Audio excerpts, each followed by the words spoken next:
If you're sensing that the other shoe is about to fall, your instincts are spot on. According to a story titled Planet X, Is It Really Out There?, published in the September 10, 1984 issue of U.S. News and World Report, in 1983, the infrared astronomical satellite IRAS detected heat from an object about 50 billion miles away.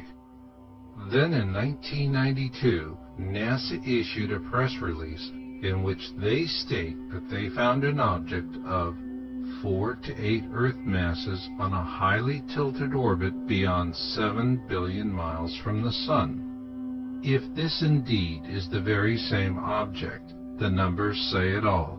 This monster is headed our way. That is, assuming this object is in a long elliptical orbit around our own Sun. That brings us to the crux of the matter. And with this in mind, let's assume the following 3 things.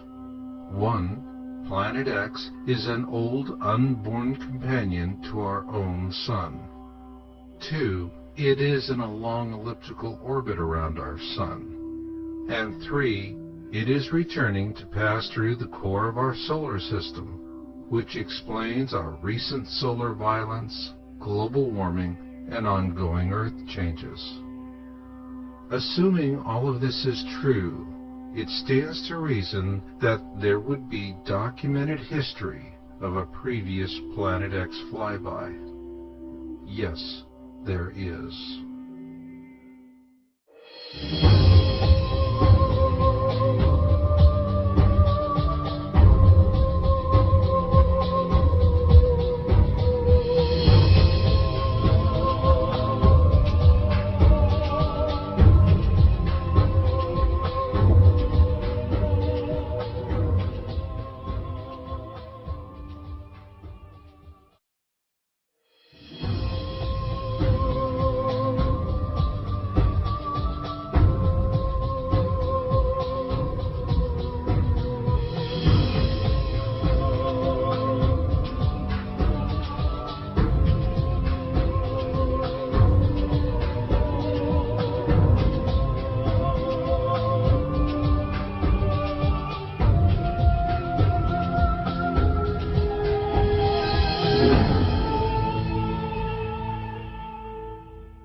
After you look at the scientific proof, the historical proof begins to leap out at you in completely new ways.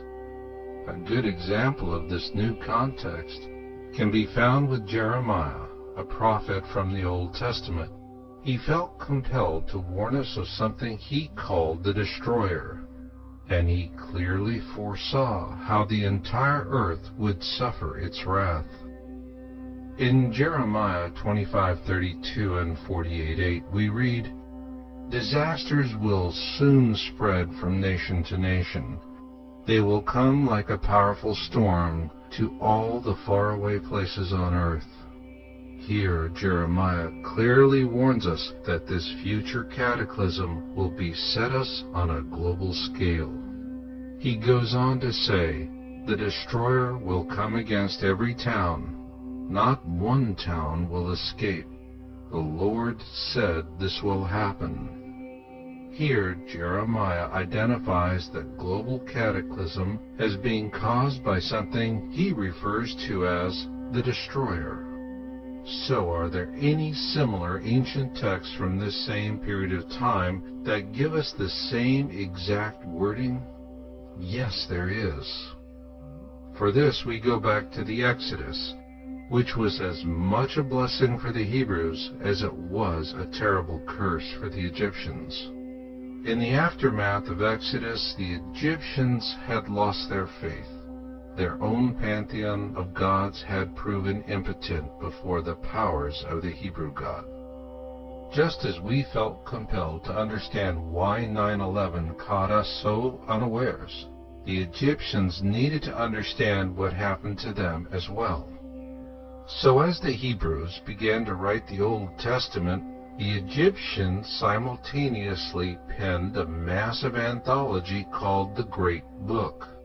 The original text was written in ancient Hieratic and was later translated into Phoenician and then on into English.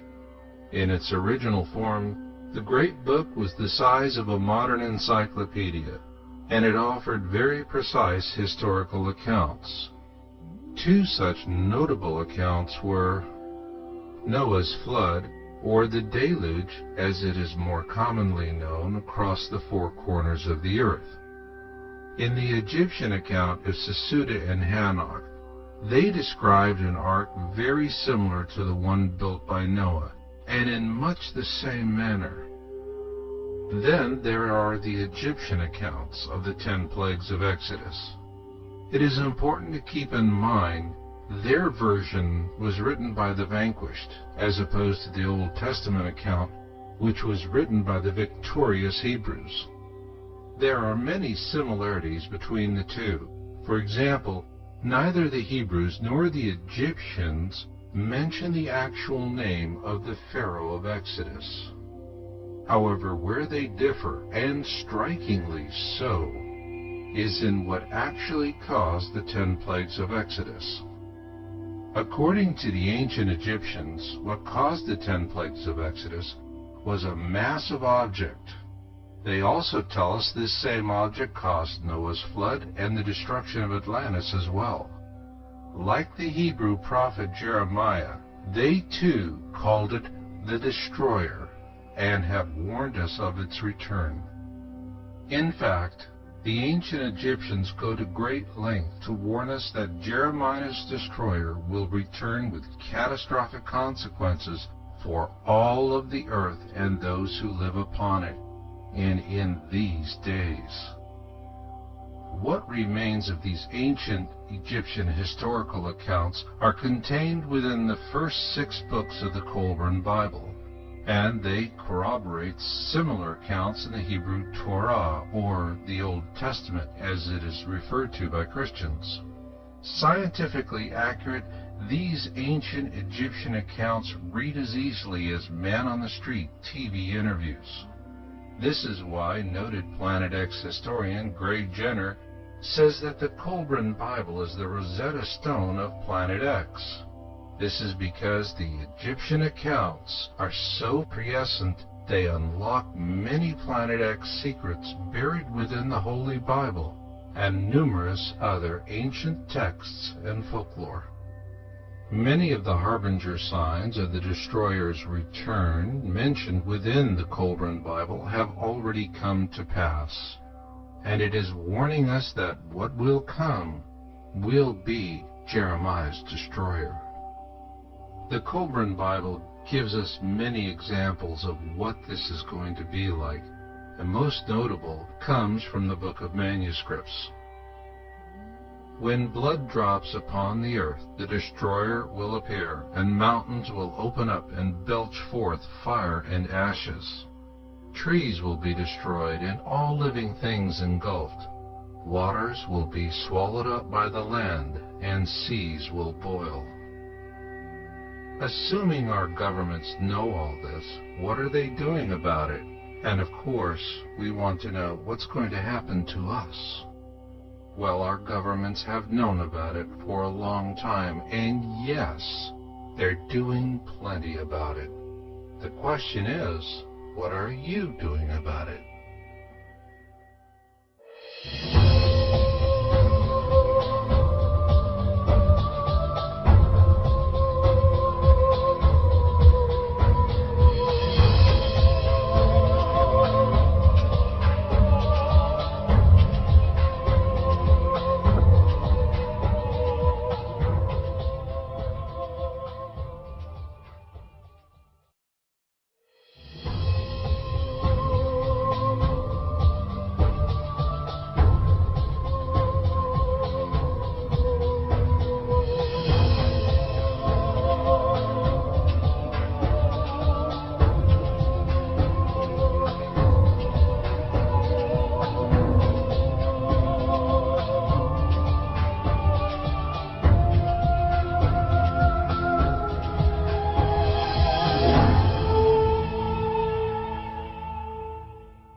Once this all begins to sink in, it can take your breath away, and so the first question we often ask ourselves is, am I nuts? Am I just seeing things?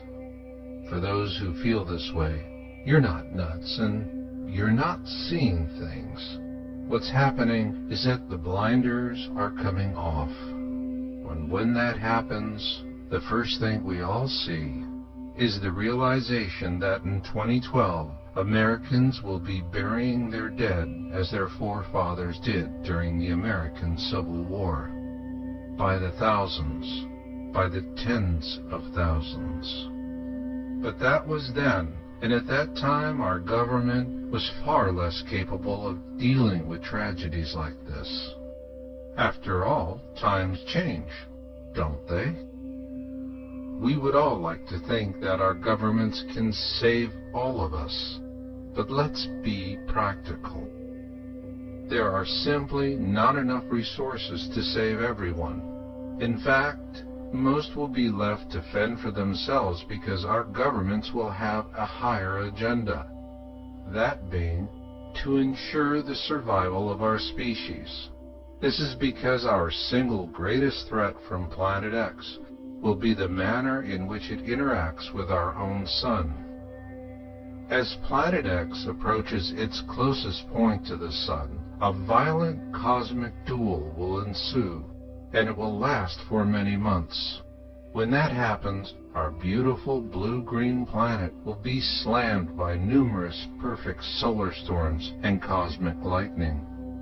In the Colburn Bible, the ancient Egyptians warn us that we will be so stricken with fear that women will become barren and men will become impotent. That is why our governments are doing the right things right now and as quickly as possible. Industrialized governments all across the globe are working feverishly to launch a vast fleet of solar observatories into space between now and 2008. A first-ever human undertaking with a sense of urgency that has not been seen since the early days of the Mercury program. Many of these satellites are already operational, and they will help our governments to sound the alarm in time for us to seek shelter from the deadly radiation of violent solar storms. Our governments are also utilizing every available spacecraft, and the operational status of older spacecraft such as the Hubble Space Telescope and the SOHO Solar Observatory have been extended far beyond their originally planned mission lifespans. Still the same, these assets are vulnerable to violent storms as well. Fortunately, our governments have a plan B. In early 2007, the South Pole Telescope at the U.S. Amundsen-Scott South Pole Station became operational. America spent huge sums to deploy this massive infrared telescope in Antarctica. In terms of tracking the southerly approach of Planet X from beneath the plane of our solar system, it is the perfect instrument at the perfect place and at the perfect time. Eventually the time will come when those chosen to survive the coming cataclysm by our governments are spirited away into vast networks of subsea and subterranean survival arcs. So who will they be? There are the obvious choices such as the military and those with political connections. Their primary role will be to help our government ensure its own continuity. A second goal, and equally urgent, will be the survival of our species. That need demands special survival profiles. Obvious survival profiles will be those of physicians and caregivers. They will become far more important to our governments than the patients they treat. To help us rebuild our world after Planet X passes, we'll need a next generation of intelligent, educated professionals and scientists of healthy breeding age. Most of these will not know they've been chosen until they are taken away from their loved ones. There will not be enough room nor resources to keep both them